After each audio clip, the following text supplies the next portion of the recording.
Morning kids, welcome to SRB Academy.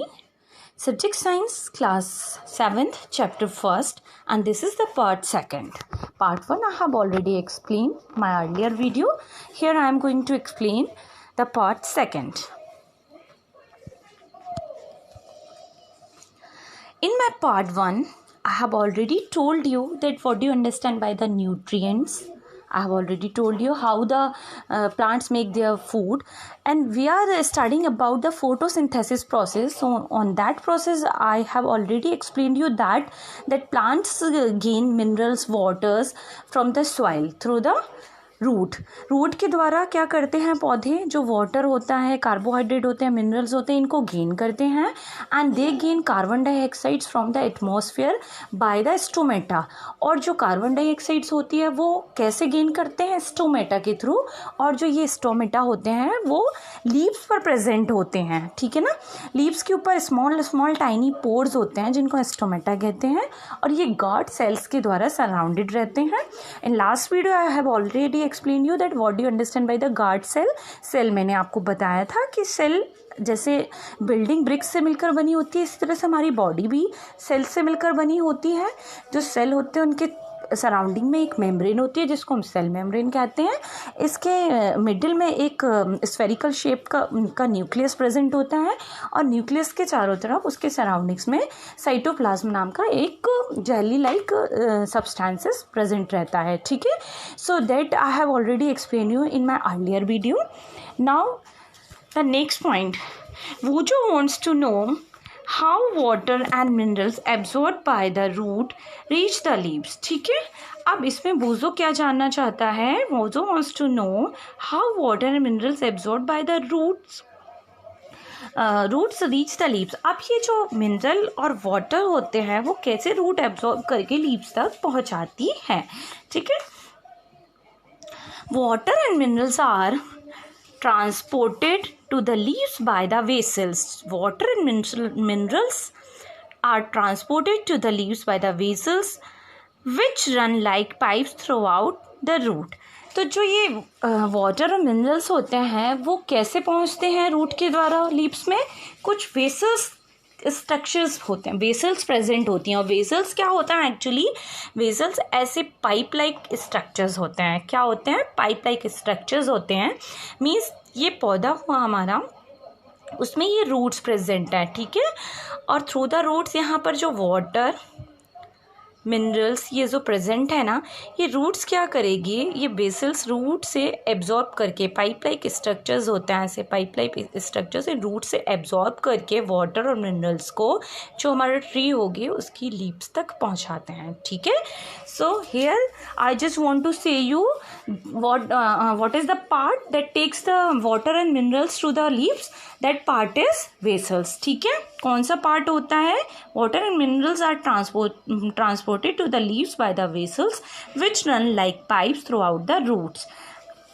Throughout the root, the stem, branches and the leaves. तो क्या होते हैं ये वेसल्स? क्या होते हैं? रूट से मिनरल्स और वाटर को एब्जॉर्ब करके, और ये जो मिनरल्स और वाटर को होता है इसके ट्री में जो स्टैम होता है स्टैम तक ले जाते हैं, स्टैम से ब्रांचेस तक पहुंचते हैं और ब्रांचेस से लीव्स तक पहुंचते हैं, ठीक है. तो जो मिनरल्स और वाटर को ट्रांसपोर्ट करने का काम करते हैं वो कौन होता है? That is vessels. It's a pipe like structure, ठीक है. Next, they form a continuous path or passage. They form a continuous path or passage for the nutrients to reach the leaves. यही एक ऐसा पैसेज होता है, एक path होता है जो nutrients, these all are nutrients यानी पोषक तत्व ही हैं. ये जो सारे सब्सटेंसेस हैं, कार्बोहाइड्रेट, मिनरल्स, वाटर, क्या है? यही एक वे होता है जो कि लीफ तक सारी न्यूट्रिएंट्स को पहुंचाता है. दे आर कॉल्ड वेसल्स, ठीक है. उनको क्या कहते हैं? हम वेसल्स कहते हैं. You will learn more about transport और of materials in plants in chapter 11. आप क्या है जो पौधों में ट्रांसपोर्ट का काम होता है इसकी जो डिटेल में स्टडीज़ करेंगे, we will study in the next chapter, in chapter 11, ठीक है. इसकी स्टडीज़ को हम in next chapter we will study about these all the things in detail. Paheli wants to know what is so special about the leaves that they can synthesize food but other parts of the plant cannot. अब पहली सोच रहे हैं कि leaves में ऐसा क्या special होता है कि ओनली यही फूड फैक्ट्री का काम करते हैं, यही खाना बनाने का काम करते हैं और बाकी पार्ट्स ऐसा काम नहीं करते हैं. ठीक है. Now come on the next. The leaves have a green pigment called chloroform. जो लीव्स होती हैं उनमें एक ग्रीन कलर का पिगमेंट प्रेजेंट होता है जिसे हम क्लोरोफिल कहते हैं और यही क्लोरोफिल होता है जिसके द्वारा जो लीव्स होते हैं in the presence of sunlight food preparation का काम करती हैं. ठीक है. It helps leave to capture the energy of the sunlight. ये क्या करता है? Have already explain that it takes the energy from sun से क्या होगा? एनर्जी को लेगा और prepare and then this leave prepare food. This energy is used synthesis और prepare food from carbon dioxide and water. ठीक है. तो क्या होता है? The leaves have a green pigment called chlorophyll. जो लीव्स होते हैं इनमें ग्रीन कलर का एक पिगमेंट प्रेजेंट होता है जिसे हम क्लोरोफिल कहते हैं. ये क्लोरोफिल सनलाइट से एनर्जी लेता है और दिस एनर्जी इज यूज. इस एनर्जी का यूज़ फूड प्रिपरेशन या सिंथेसिस के लिए यूज़ होता है from carbon dioxide and water. यानी वाटर और कार्बन डाइऑक्साइड के द्वारा इन the presence of sunlight and chlorophyll और सनलाइट के प्रेजेंस में वाटर और कार्बन डाइऑक्साइड मिलकर के क्या करेंगे? फूड प्रिपरेशन का काम या फूड सिंथेसिस का काम करेंगे. ठीक है. Since the synthesis of food occurs in presence of sunlight, it is called photosynthesis. Photo means light and synthesis means to combine. Yes. Now I have already cleared that in the presence of sunlight and chlorophyll this all the process has done. ये सारी process हो रही है sunlight और chlorophyll के presence में और क्या करते हैं? कार्बन डाइऑक्साइड वाटर कंबाइन कर करके फूड प्रिपरेशन का काम करते हैं. So this all the process of preparing the food is called और food synthesis is called photosynthesis. Photo means light और synthesis means combined means light और क्लोरोफिल के प्रेजेंस में वाटर और कार्बन डाइऑक्साइड्स दोनों कंबाइन कर करके क्या करते हैं? भोजन का निर्माण या फूड प्रिपरेशन का काम करते हैं. So this process is called photosynthesis. Carbon dioxide and water are necessary to carry out the process of photosynthesis. Carbon dioxide और वाटर सबसे ज़्यादा इम्पॉर्टेंट कंपोनेंट होते हैं इस प्रोसेस को, इस फोटोसिंथेसिस के लिए सबसे ज़्यादा इम्पॉर्टेंट होते हैं. It is a unique process on earth. ये पृथ्वी पर एक बहुत ही यूनिक प्रोसेस है. The solar energy is captured by the leaves and stored in the plant in the form of food. Yes. Why we are saying solar energy? क्योंकि sun से energy लेकर के जो लीव्स होती हैं वो फूड प्रिपरेशन का काम कर रही हैं. So we are saying the solar energy is captured by the leaves. Solar energy यानी सन की रेज को, सन की एनर्जी को लीव्स अपने अंदर एब्जॉर्ब करती हैं and then stored in the plant in the form of food. और इस एनर्जी से फूड प्रिपरेशन करके अपने अंदर स्टोर करती हैं. मीन्स डायरेक्ट सनलाइट को नहीं स्टोर करती हैं. In the presence of sunlight and chlorophyll they just prepare by the combination of carbon dioxide and water they just prepare the food and stored in them. क्या on them वो क्या करती हैं? Sunlight और chlorophyll के present में water carbon dioxide के combination से भोजन का निर्माण करती हैं, फूड सिंथेसिस का काम करती हैं और अपने अंदर स्टोर करती हैं. The sun is the ultimate source of energy for all living organism. इसीलिए जो सन होता है, yes, the sun is the very important source for the energy. इसीलिए जो सन होता है ये एनर्जी का सबसे इम्पोर्टेंट सोर्स होता है for all the living organism. सारे जीवित प्राणियों के लिए ये जो सन होता है वो सबसे ज़्यादा इम्पोर्टेंट, सबसे अल्टीमेट सोर्स ऑफ एनर्जी होता है. Next, can you imagine life on earth in the absence of photosynthesis? क्या आप जिंदगी को सोच सकते हो कि बिना फोटोसिंथेसिस के लाइफ हमारी क्या पॉसिबल है? Can you imagine? In the absence of photosynthesis there would not be any food. अगर फोटोसिंथेसिस की क्रिया नहीं होगी तो खाना भी नहीं होगा, प्लांट्स भोजन का निर्माण नहीं करेंगे, और जब प्लांट्स भोजन का निर्माण नहीं करेंगे, फूड प्रिपरेशन नहीं करेंगे, then we can't able to get food, हमें भी खाना नहीं मिलेगा। The survival of almost all living organisms directly and indirectly depends upon the food made up by the plants beside oxygen which is essential for the survival. I have already told you that all the living organisms depends on the plants directly or indirectly. Directly depend करते हैं plants पर, direct plants से food उनको मिलता है, या indirectly depend करते हैं, means ऐसे animals से उनको food मिलता है जो कि plants को खाते हैं। तो कैसे भी human beings are depend on the plants directly or indirectly. तो if this photosynthesis is absent in the world, or the absence of photosynthesis, we would not be able to get food, हमको खाना नहीं मिल सकेगा, ठीक है ना, because plants are not able to make their food in the absence of photosynthesis, and just because of that we are not able to get our food also, ठीक है ना, हमें भी खाना नहीं मिल सकेगा। Beside oxygen which is essential for survival, food के अलावा जो ऑक्सीजन होती है वो भी हमें सर्वाइव करने के लिए सबसे ज़्यादा इम्पॉर्टेंट होती है। Of all organisms is produce during photosynthesis. इसके अलावा जो फोटोसिंथेसिस होती है उसमें मीन्स फूड प्रिपरेशन के अलावा जो इम्पॉर्टेंट चीज़ हमें मिलती है वो क्या होती है, carbon dioxide.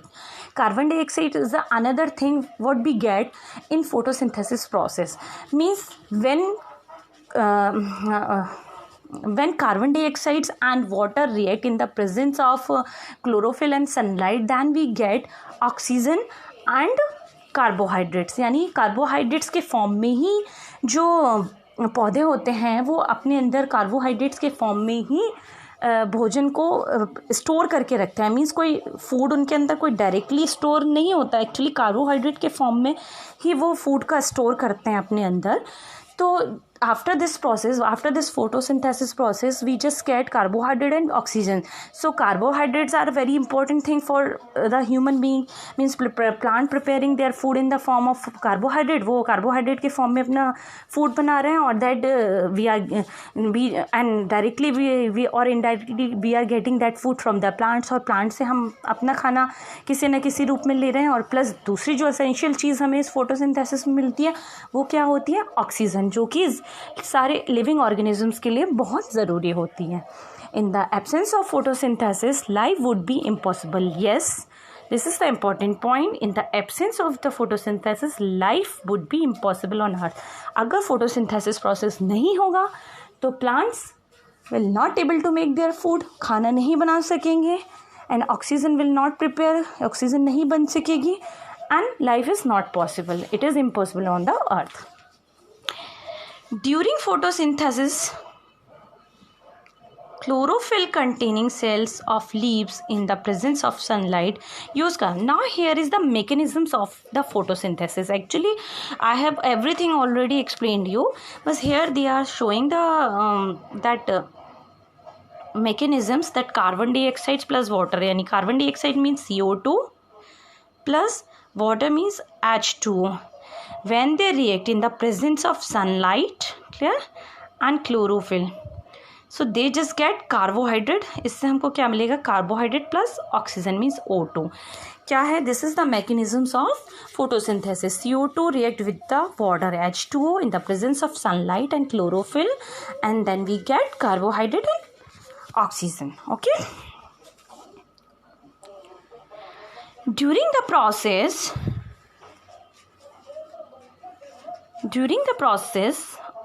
oxygen is released. The presence of starch in leaves indicate the occurrence of photosynthesis. Starch is also known as carbohydrate. Yes, during this process क्या होता है, ऑक्सीजन बनेगी and the presence of starch. जो पत्तियों में जो carbohydrate present होता है in the form of starch के फॉर्म में प्रेजेंट होता है, तो the presence of starch in leaves indicate the occurrence of photosynthesis. यानी जो पत्तियों में स्टार्च प्रेजेंस होता है, कोई पत्तियों में फूड का मतलब ये तो नहीं हुआ कि डायरेक्टली फूड उनके अंदर हमको देखने को मिल रहा है कि ये फूड स्टोर करके रख रहे हैं। एक्चुअली लीव्स में स्टार्च के फॉर्म में प्रेजेंट होता है, तो हमें उससे पता चलता है कि ये फोटोसिंथेसिस की प्रोसेस इसमें हुई है। साथ ही साथ हमको जो अनदर थिंग मिलती है, जो अनदर कॉम्पोनेंट एसेंशियल कंपोनेंट मिलता है, दैट इज़ ऑक्सीजन, ठीक है ना। ऑक्सीजन हमें मिलता है और हमें कार्बोहाइड्रेट मिलते हैं जो कि स्टार्च के फॉर्म में लीव्स में प्रेजेंट होते हैं। Bujo has observed some plants with deep red, violet or brown leaves. He wants to know whether these leaves also carry out photosynthesis. अब बूजो क्या कह रहा है, उसने ऑब्जर्व किया कि सब कुछ प्लांट्स होते हैं जो रेड, वायलेट और ब्राउन लीव्स वाले होते हैं। He wants to know whether these leaves also carry out photosynthesis, क्या इन लीव्स में फोटोसिंथेसिस होती है। So before going that I just want to explain you this blue part. Come on that blue part, ठीक है ना। Blue part को आप देखिए ज़रा on your upper portion beside leave, come on your upper portion.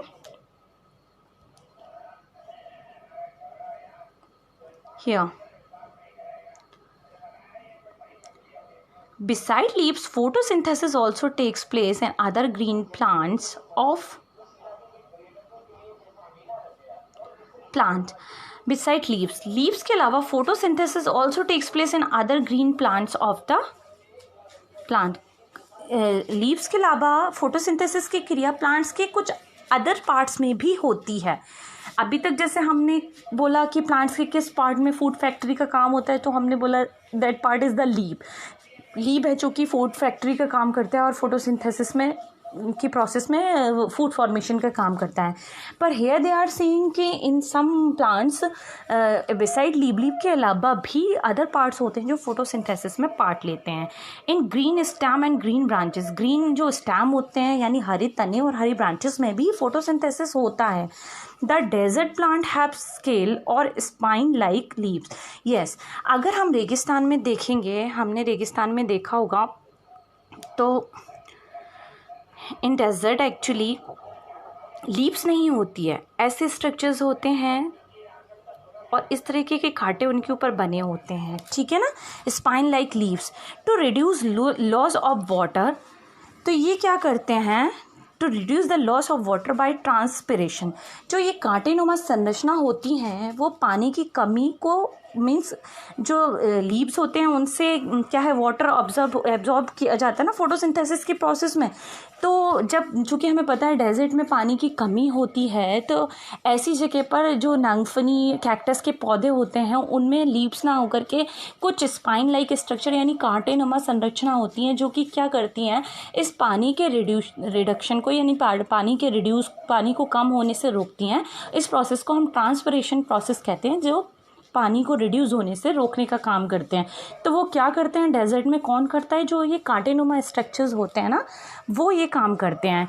These plants have green stems which carry out photo, और in plants में जो फोटोसिंथेसिस की प्रोसेस एक्चुअली होती है वो कहाँ होती है, स्टेम में। मीन्स ये आपका कैक्टस का पौधा है, इनमें लीव्स प्रेजेंट नहीं होती है। इसमें क्या होते हैं, ये जो कांटेनुमा स्पाइन लाइक स्ट्रक्चर्स होते हैं ये क्या करते हैं, वाटर को रिड्यूस होने यानी पानी की कमी को रोकते हैं। इस प्रोसेस को ही हम ट्रांसपिरेशन कहते हैं, ठीक है, ट्रांसपिरेशन प्रोसेस कहते हैं। और वहाँ जो डेजर्ट एरिया होता है वहाँ पर फोटोसिंथेसिस का काम जो होता है लीव्स से ना होकर के, क्योंकि लीव्स तो प्रेजेंट होती ही नहीं है, ये स्टेम में ही फोटोसिंथेसिस प्रोसेस होता है। Is it clear?